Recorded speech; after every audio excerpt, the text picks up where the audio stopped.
Russell Blake, Indeed. how are you, dude? Depends on who you ask, but pretty good overall, I think. I see you're an author, you're a New York Times and USA Today best-selling author. That's amazing.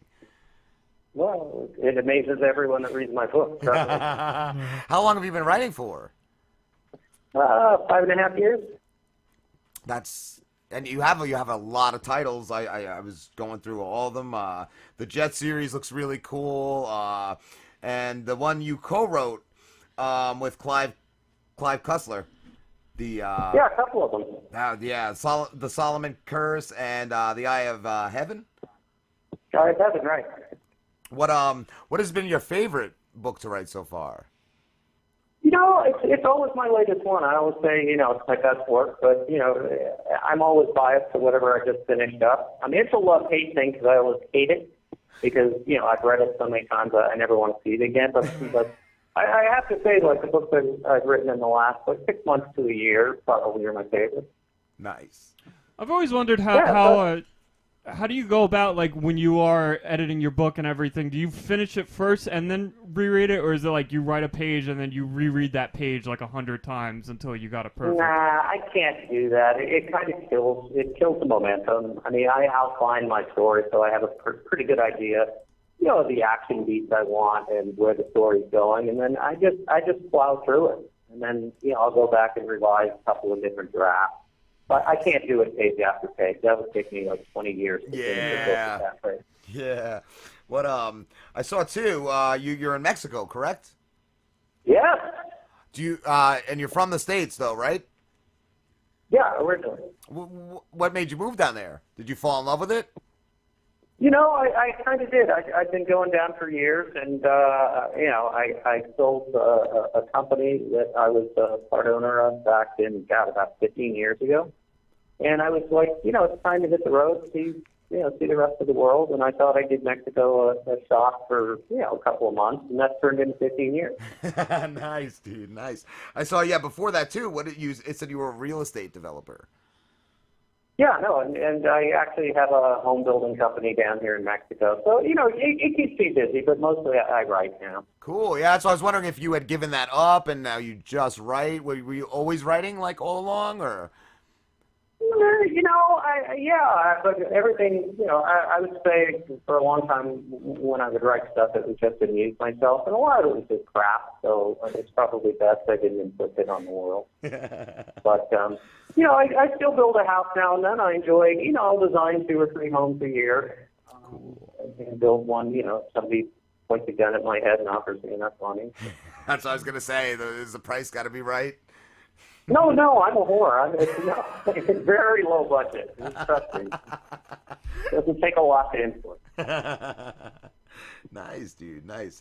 I saw you are a fan of tequila. I was gonna ask what your favorite tequila is. Ooh, that's a tough one. It depends on, what I'm drinking and how I'm drinking, I guess. If I'm just sort of sipping it after dinner, I really like Cuervo Reserva de la Familia. I don't know if you've ever had that. I think you can get it up in the States. It's kind of almost like it's like a single malt scotch, Okay. like an 18-year-old just like brandy snifter kind of tequila. But if you're just, if you're drinking shots, I really like Don Julio 1942, I think. I had that really recently. clean. Like last year, I think we had that around Christmas That's time. what I was gonna say. Really That's good. the one Christian brought Christian in, right? brought over. Yeah, that that's was it. great. That's delicious. Yep. Yeah, but there's so many insanely good tequilas here, and the stuff. I mean, you can get stuff up to like $5,000 a bottle. So, no, they make some pretty scary stuff. I've always been a fan of like single malt scotches, but recently I was introduced to tequila, and I've been exploring that a little bit, and I do enjoy tequila a lot. I always afraid. I always thought it made you like fight and shit. Like, so I had never tried any, but we've had our buddy Christian. We had another guest, John. He brought some in one night, and it was good stuff too. And yeah, I liked it. Yeah, the problem is you're convinced, like if you get drunk on scotch, you kind of know you're drunk. But, the problem is on tequila, you think everything's fine. I mean, you're like, this guy's smarter and taller and grew more hair. And, and then suddenly you're like walking into walls or, driving off a cliff or something. I'm starting fights with my best friends on did? tequila, Exactly. and then you're hugging them. Fuck you! It's like, Mom, calm down. What I saw you also. You're a fan of Misbehavior. I was gonna ask what the craziest thing you've ever gotten into was. Wow. That I can admit to? What's that? Oh, that That you I can can admit to. admit Yes, to? that you could talk to. Yes, about. Yes. Oh, well, hey, let me just put it this way. It involves a 300-pound Samoan cook, a steam freighter to Jakarta, and a midget. That's, I won't go any further than that. That sounds amazing. Sure. That's actually... I didn't invent that. I still have the tattoo, and I still get cards. So, love was in the air. What can I say? Oh man! And do you have? I saw you are an anti-clown activist. Is it only the killer clowns, or is it all clowns that you dislike? No, clowns. Look, if you're over the age of about 9 and putting on makeup and running around pretending, wanting to join the circus, tell me what series of bad decisions do you have to have made in order for that to be that's your calling? Yeah, it's just a lifetime of bad decisions. Yeah, you're right. I never even thought it dude, ooh. Yeah. You're thinking what? Particle physics? You want to be a doctor? You want to be a lawyer? No. I want to be a clown. I gotta I be want a to touch clown. the little kid. Yeah. Okay. Yeah, There you do, buddy. you're so unpresentable. That's it. That is it. Yeah, it's either that or a politician, I guess. Pretty much the law. They're like the same thing at this point. Yes. Yeah. No. I think actually there's fewer pedophile clowns than there are pedophile politicians in the news these days. Yes. Oh, the politicians are just able to hide it better. That's what it is. I don't know. I think they're exposing everything now. I don't know. I love that with you. Or they were in the past. At So you least. guys are over in New Jersey? Yeah. The nutsack of the armpit of America. The taint of America. Yeah, well, so is it becoming winter there yet, or It's I don't weird, know. dude. One day it is, and one day it's like summer. One day it's freezing, one day it's hot. I've had the air conditioners on today. Oh, okay, well, good for you. Me too. Last night I had 2 jackets on though. It's weird. Yeah. Okay, no, I'm not too much information, but that's fine. Well, like last year, our Christmas, I had the air conditioner. It was 80 degrees last Christmas. Yeah. Did you really? Yeah. That See, was, nobody tells me anything. It's always 80 degrees during the day down here year round. So. That's nice, dude. Nice. Yeah, I've got no complaints. What do you have a big plot of land down there? Yeah, I got a decent sized house. I really can't complain. You moved to Mexico. You got a little ding ding. You can live like royalty. Really, you can. I've heard that. It's kind of insane. It probably costs 15 to 20% of what I would spend in the U.S. for the same lifestyle. So. Wow. And if Americans have such a weird, idea about Mexico. I suppose I did too before I moved here. I always thought sombreros and burros and cactuses and cartel guys with AK-47. It's sure, there's probably places like that, but there's also places that are New York City. Yeah. And just amazing. Nice. What was the biggest adjustment to moving there, from being in the States? Just the timing, the pacing. You just can't get impatient here. You just have to. If anyone does anything, you're happily surprised. It's you go to the bank. You can always tell somebody that just moved here because it's the gringo guy that's staring at his watch because he's been in line for 7 minutes, and everyone else is going, "Hey, if you're in line for an hour, that's a nice, you got lucky." that was a quick time. Yeah, you just have there's no sense of urgency. It's everything's mañana, and I think you offset any impatience with drinking. It takes about 4 to 6 months for your barometer to reset. Yeah, I don't know. And then you're kind of like, yeah, well, that's what most people say. But, after about the first 10 days, they start going, you know what? This doesn't completely suck. And then, after a couple months, you start realizing that you aren't, like, wearing a watch anymore. And, you're not, like, sitting on the bumper of the guy in front of you. Goes, come on, get out of the way. Hurry up. You're just Homer, and after 6 months, you have a new tattoo and 3 wives, and life is, you got a different life. Have you ever been approached, Russell, about any of your books to be made into movies? Yeah, I'm not sure how much I can say, but we've had like 4 or 5, major groups like circling on Jet.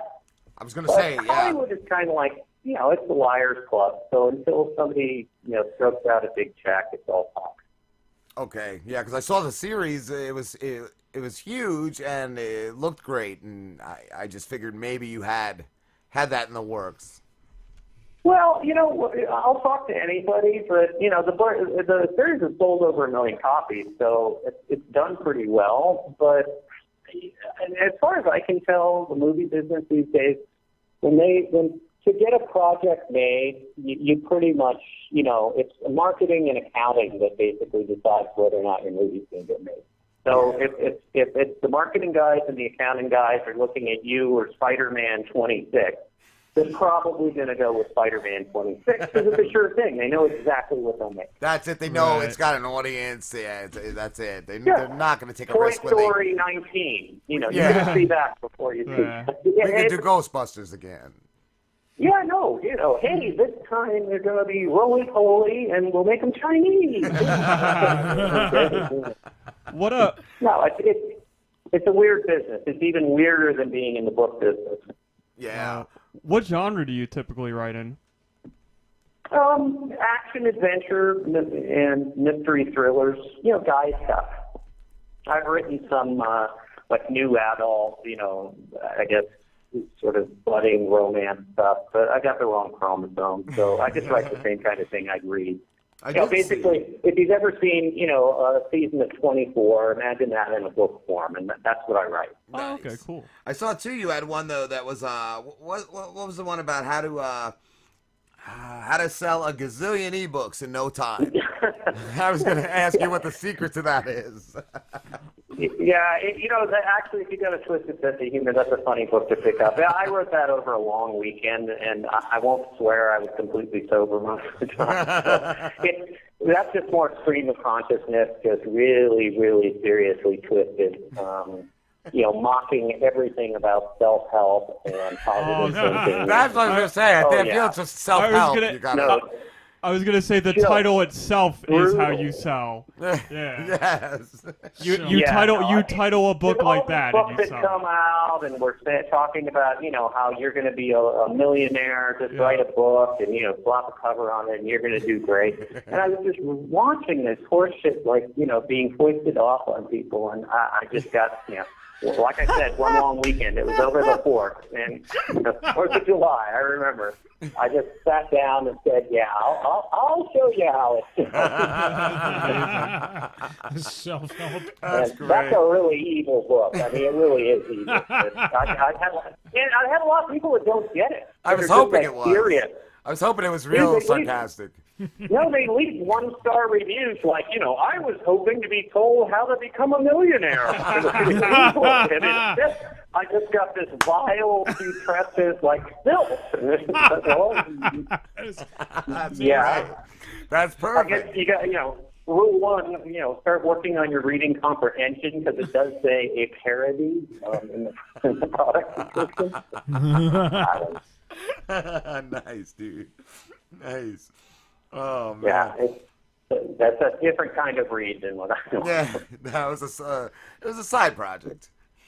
Yeah, that's like if what was that? Shakes the Clown. Well, that's the Shakes the Clown of literature. Nice. Maybe the. Go ahead. I was going to ask, how long does it normally take you to write a book? Once I outline it, probably 5,000 to 6,000 words a day. So typical book, 2 to 3 weeks on the first draft. Wow, that's awesome. Yeah. Yeah, no, I mean, I want to say, I don't know. It's like either 49 or 51 or something like that in 5.5 years. So I bore easily, so this is a good business for me because I'm always writing something. Nice. Do you have a lot of books that you've scrapped like halfway through, or you've just like ran out of story? I mean, I outline. So if it looks like shit, I know it before I sit down and start writing. That's smart. So I just don't write that book. I look at it and go, you know what? This is a short story. This is not a novel. So, and I've written blogs about that, like how to write a page turner and how to outline so that you've actually got enough story and enough beat to where you got something that's worth reading. That's cool. So that's my only problem with what they call pantsing. I used to do that when I started out. I would just sit down and with a basic idea like someone's after the chick assassin, and that's Murder all at the I World had. Series. Yeah. Yeah, and I would just hope it would all come to me. And there's nothing wrong with that. It's just it takes about 5 times longer, and I'm never sure that I got enough until I finish, and oftentimes I don't. So rather than padding stuff out and trying to stretch basically a half-baked idea into a novel, I prefer to just sit down and look at it and go, okay, I need 90,000 words, and at 1,500 to 2,000 words per chapter, you can do the math. Did you have a question, Pete? Oh, no. Oh. I was listening. Oh, okay. No, I thought you were going to say something. I'm sorry. No, I was just laughing about the self-help book. Oh, yeah, that is great. Russell, amazing. I wanted to ask, too, is there any authors that you always looked up to? Yeah, I love James Lee Burke. I don't know if you guys have ever read him, but he's probably the greatest, American novelist that's still living.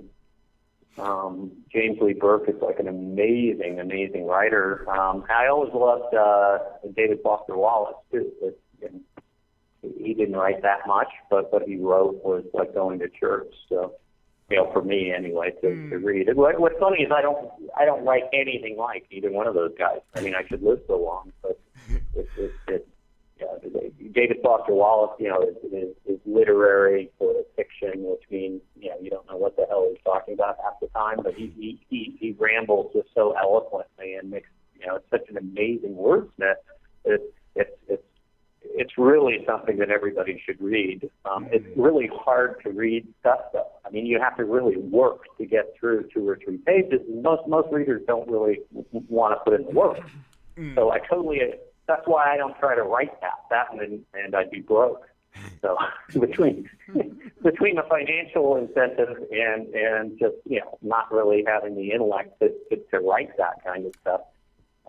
If I could be anybody, I'd be David Foster Wallace, only I wouldn't have killed myself. If I had to be anybody else, I'd definitely be David Lee or James Lee Burke. Yeah. He's an amazing author. Nice, dude. What, I forgot what I was going to ask. I totally forgot. Did I just kill the whole conversation? It's like, oh God, oh Jesus! I got the shooting pain right here. What upcoming projects do you have planned? I'm releasing, Jet 11. I want to say Jet Forsaken is coming out in a couple of weeks on November 15th.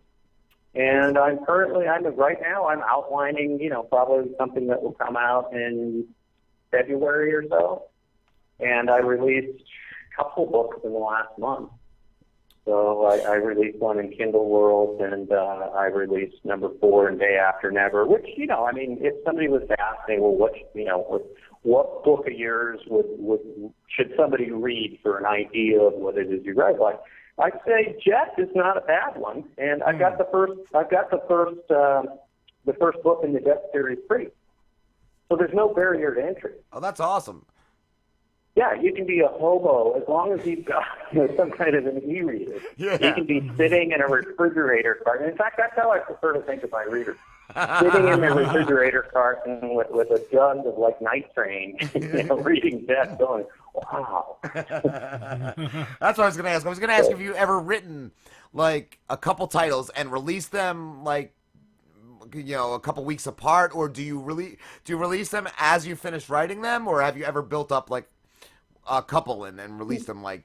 Yeah, because, the thing is, this business is so, weird. It just keeps changing constantly. So, I wouldn't advise anybody to hold anything any longer than they absolutely have to. Because there's no guarantee.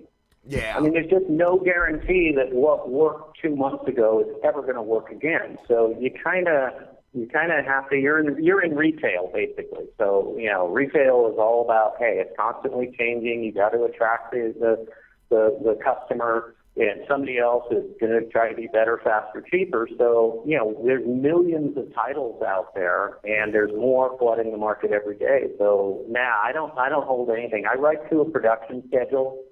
And I usually plan to write 6-7 books a year, and I've been averaging 9 or 10.